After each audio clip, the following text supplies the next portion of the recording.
जब सुने के होई भोजपुरी गाना बस बजे के चाही गाना।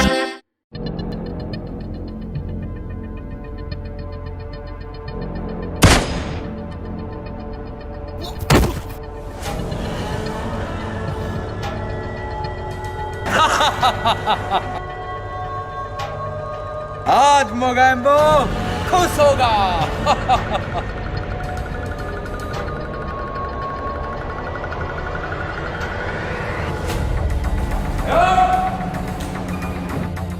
शाबाश मेरे शेर, आज मुद्दतों बाद जश्न मनाने को दिल कर रहा है। जश्न का इंतजाम करो, जश्न हो।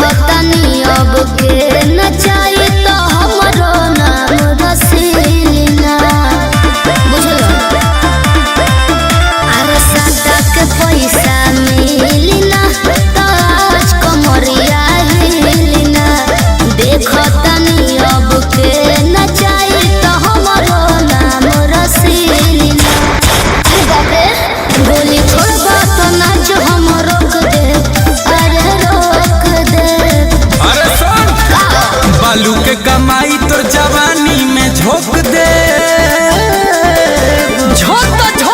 बालू के कमाई तोर जवानी में झोंक दे। आज नाचा नहीं ता तू नाली से ठोक दे।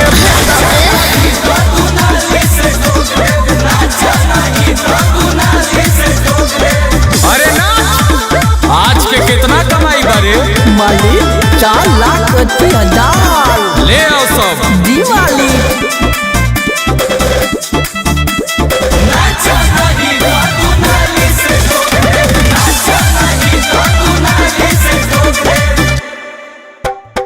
झुनट हम पे उड़ाई हो, नाच के मजा पाई हो।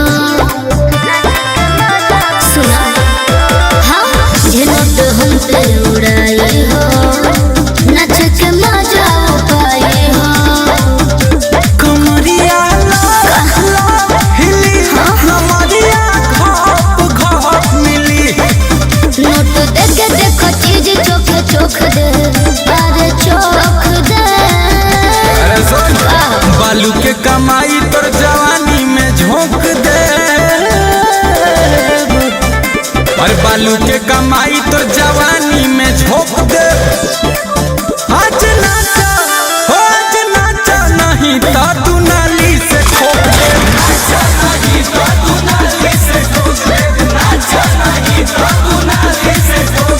अब ताता थोड़ा नागिन धुन हो जाए। बजाओ।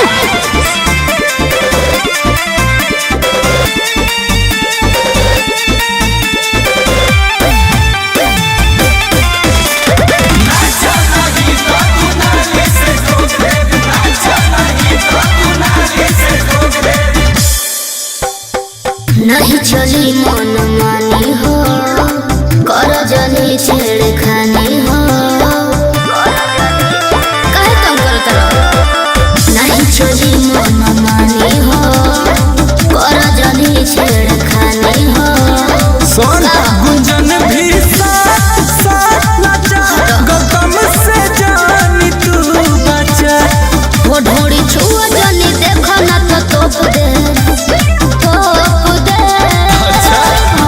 अरे बालू के कमाई तोर जवानी में झोंक दे। हो नाचा, अच्छा हो नाचा नहीं ता तू नाली से ठोक दे।